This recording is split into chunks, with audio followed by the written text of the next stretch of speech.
But in this book, as I said, this 2 volumes, Communication and Class Struggle, Capitalism, Imperialism. This is volume 1, edited by Armand Matalart and Seth Siegelob.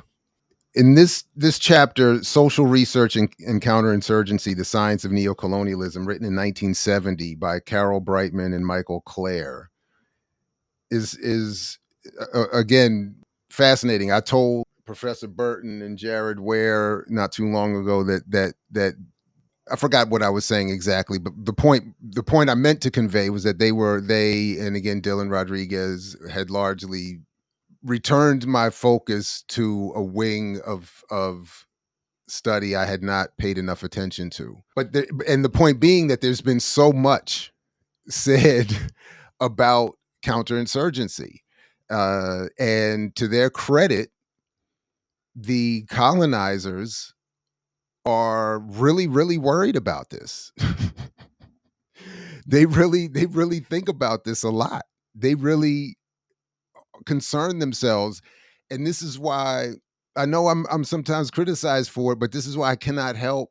Maybe I need to find better ways of conveying it, but I cannot help seeing, particularly the media environment here in the United States, any differently than as all of it being part and parcel of these counterinsurgent efforts.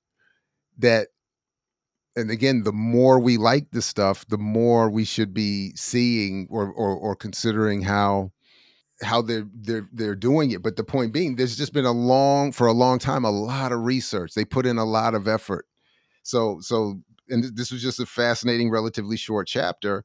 It starts by saying the university and think tank professors, the foreign area specialists and intelligence gatherers, and the private researchers who comprise the Counterinsurgency Research Network currently perform 5 basic tasks for the United States government. I admit, so okay. So first, I got defensive when I read that. I always get defensive. Why can't they ever? Why is there never any room made for considering what those of us in the academic world at least think we're trying to do as we maintain a job? But I was reminded of even a point that I made some years ago that I remember caused at least one big argument. But the point I was making was that, and this is ultimately why I think, oh man, I didn't even think of it this way, but this is ultimately why I think the federal government went after Aaron Schwartz and them and pushed him to end his life. That in his attempt to make openly accessible all the research being performed at universities so that everyone could benefit from the research and not just a select few who pay a lot for it. He was, consciously or not, tapping into to part of the he was tapping into a part of the counterinsurgent fight that he may not have been aware of. Uh, that it's not just a matter of making research accessible to everyone. The point is everyone's research, even when you think you're doing it for the good of your community, is being put to use for counterinsurgency purposes. So when they say the university and think tank professors, it doesn't matter if we're far left radical, this, that, and the third, or openly right wing conservative faculty member. All of our research is put to this purpose. So we could be doing anti-colonial media research, pan-African scholarship, whatever. But as soon as you publish it, you you give up copyright ownership. It gets plugged into the academic journal publication environment, and only those with expensive paid access, usually through a university, can access it. So you're publishing even the most brilliant journal article that no one no one who could make real use of it is ever going to see, and those with true power can make use of, even to turn it against the people, as we'll see becomes really important in this.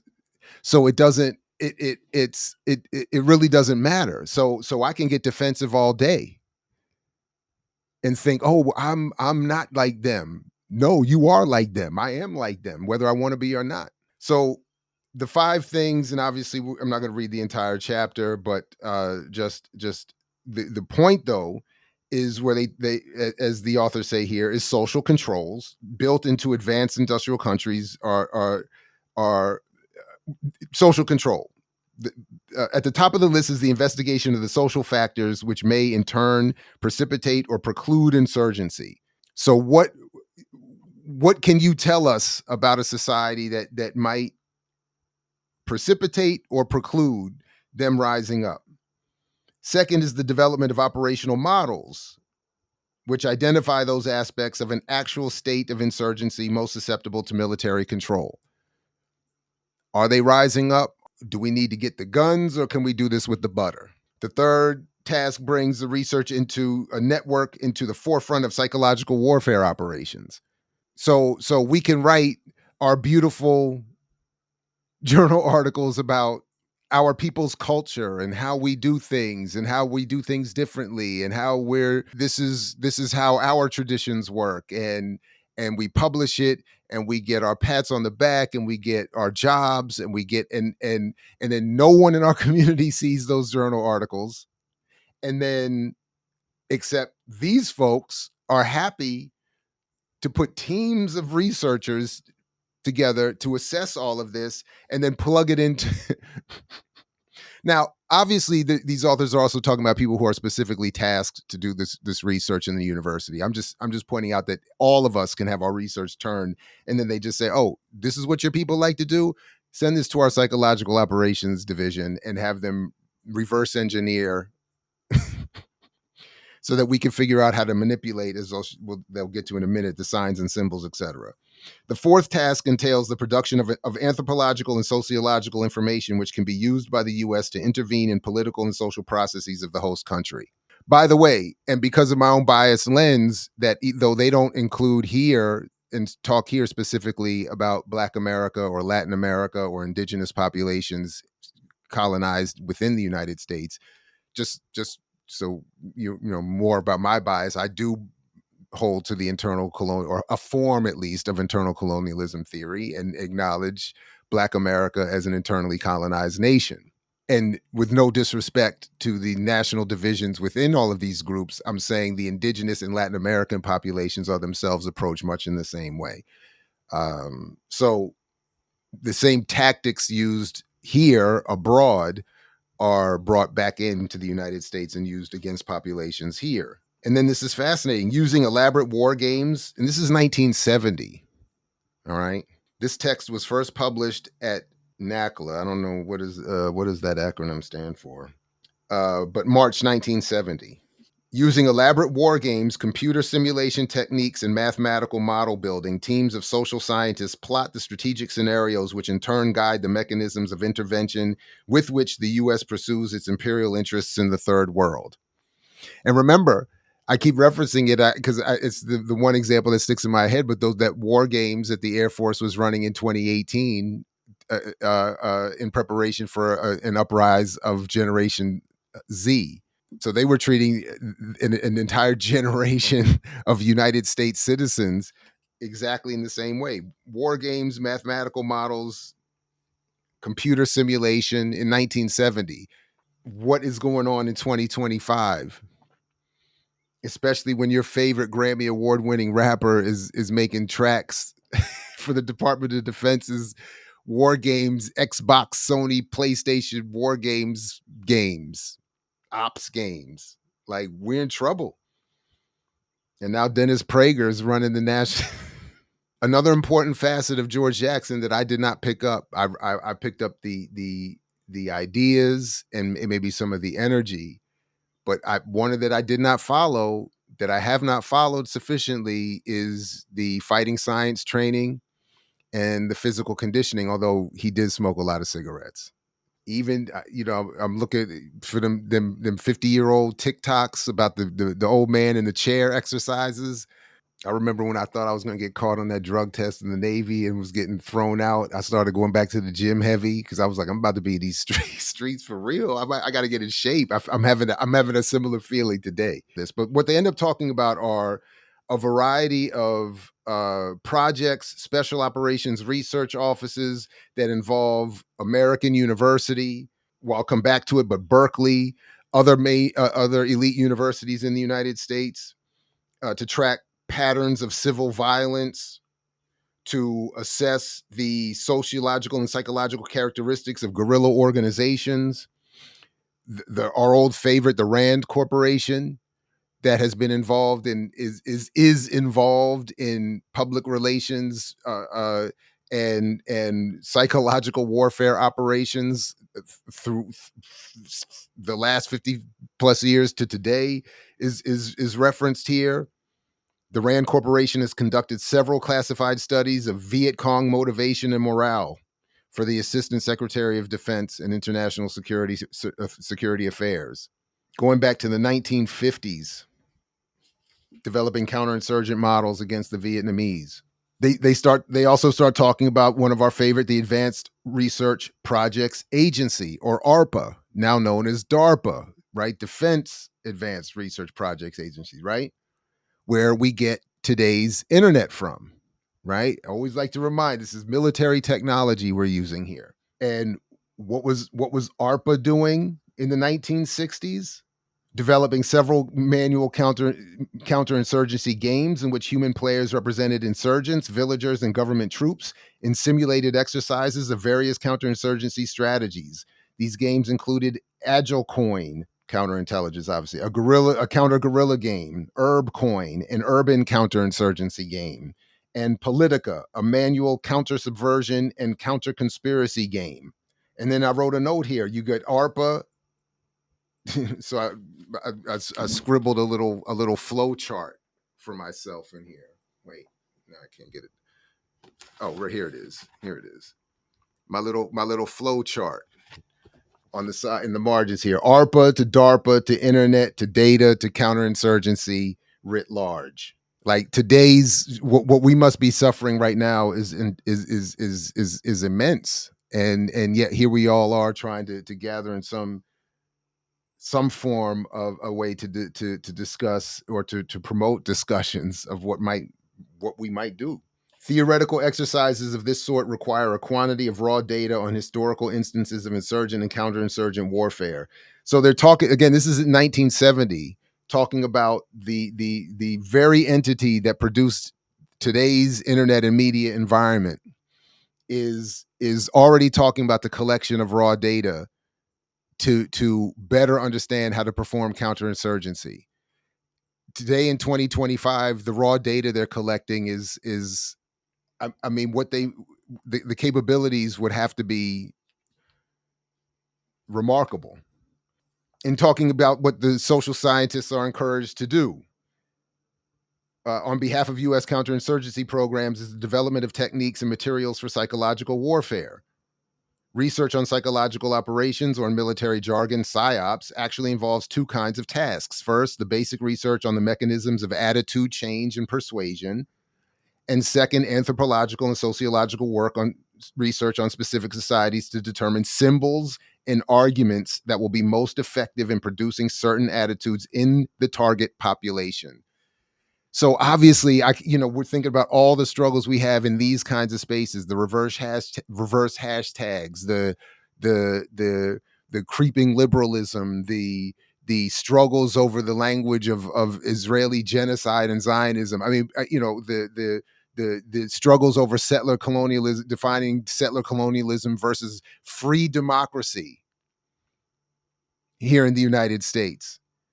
Uh, my own narrow continued focus on the evolution of black capitalism.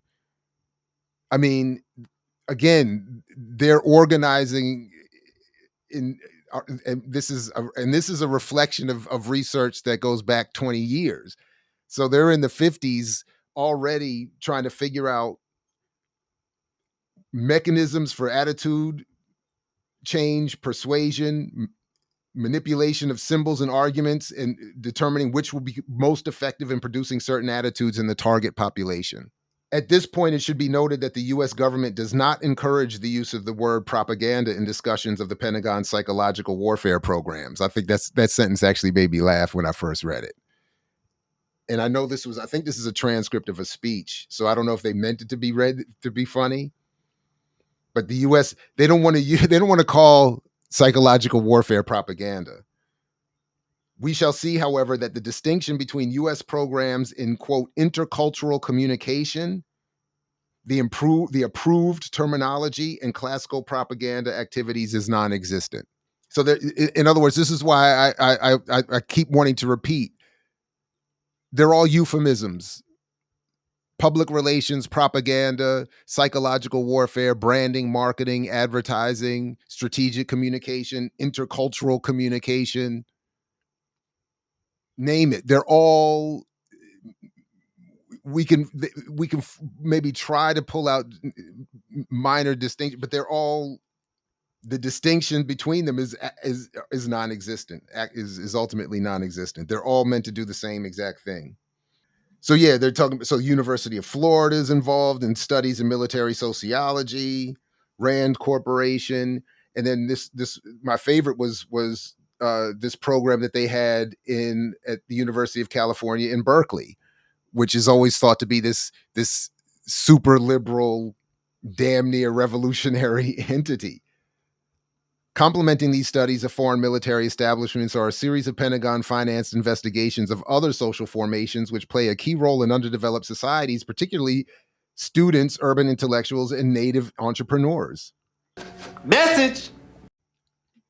In 1965, for instance, the Air Force awarded several contracts to a group of sociologists at the University of California in Berkeley for research on Latin American elites. A Seymour Martin Lipset received $75,000 from the Air Force to study the implications of national development for military planning. Another study was funded at Harvard for almost $100,000 for research on, quote, emergent leaders in developing nations.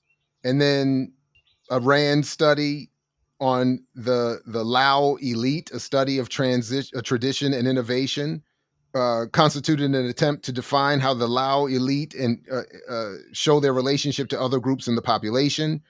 In an unusually frank language, the author explained that, quote, an understanding of the cultural attitudes and social values of the elite might aid in the development of a group that can exert effective local leadership towards goals compatible with Western interests and values, end quote. So again, I mean, we see it, by the way, they show this, we're talking about it again with in forthcoming discussions. And I know Mtume and Renee and Jared Ware are as well with Samantha Youssef around Andor. I mean, we see them doing that in Andor, co-opting local traditions to get rid of a potentially threatening population. And then they say here in the past few years, again, this is in 1970, the Pentagon has begun a major effort to fill the gaps in its knowledge of African society in order to keep pace with the rapid pace of U.S. economic penetration of that continent. And then they just talk about there's all of these programs that are designed to study key African groups in order to, quote, fill these enormous gaps in vital information and conceptualization concerning Africa. One project commissioned by the U.S. Strike Command to prepare descriptions of analyses of three most relevant target groups and their leaders: the urban, the intellectual, and the military. Target urban centers where African nationalist activity are now the setting for intense frustration and potential violent manifestations of unrest. Students are important because their political involvement, intellectual resources, and prestigious status among the masses. So again, I mean, even back to the beginning, the whole part of the whole PragerU thing in the context of the white nationalist assault and settler colonial assault is to attack intellectualism.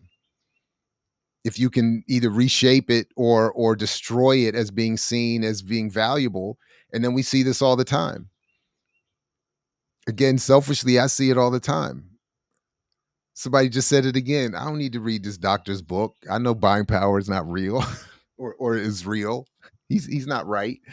He's just a professor, and it's like, well, damn. I mean, it's not that I'm a professor. It's that The point is it's about the time and the dedication someone is allowed to or afforded the privilege of focus on any given subject. That should be seen as anyway. But no, the encouragement, and this is what the military takeovers in Africa reflect: urban and intellectual discontent, as well as a vacuum of rational political power. Rational. So I'll just end here the way they do. That what remains to the United States strategy is an incredible force and persistence of American bombs, incendiary bombs, chemical bombs, anti-personnel bombs, high explosive bombs, and the self-sustaining momentum of a vast military machine which converts every random piece of intelligence into a quote target of opportunity for new bombing missions in a desperate effort to cover up the defeat of the neo-colonial alternative to true liberation.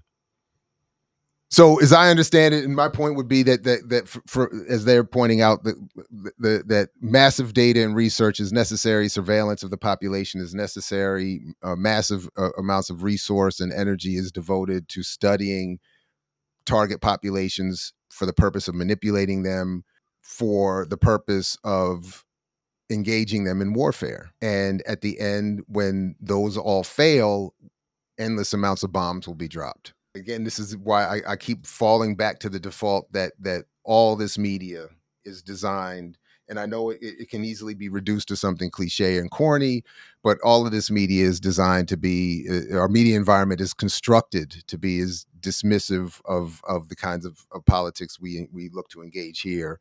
And we're invited with endless opportunity in 2025 to any number of different varieties of media that have been produced after this intense level of surveillance and collection of our data and an attempt to manipulate us out of insurgent our insurgent potential. Are you all talking about the book?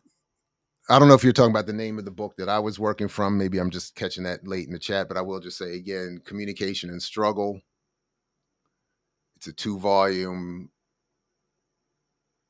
this by Madelart and Siegelob. There's a lot of great pieces in there. So I mean, they're relatively short, and they're really they really do represent what I had at one point hoped would be my media studies career, like in terms of what I would have been focused on and teaching classes on and stuff like that. I mix what I like, what I like, what I like, what I like, what I like.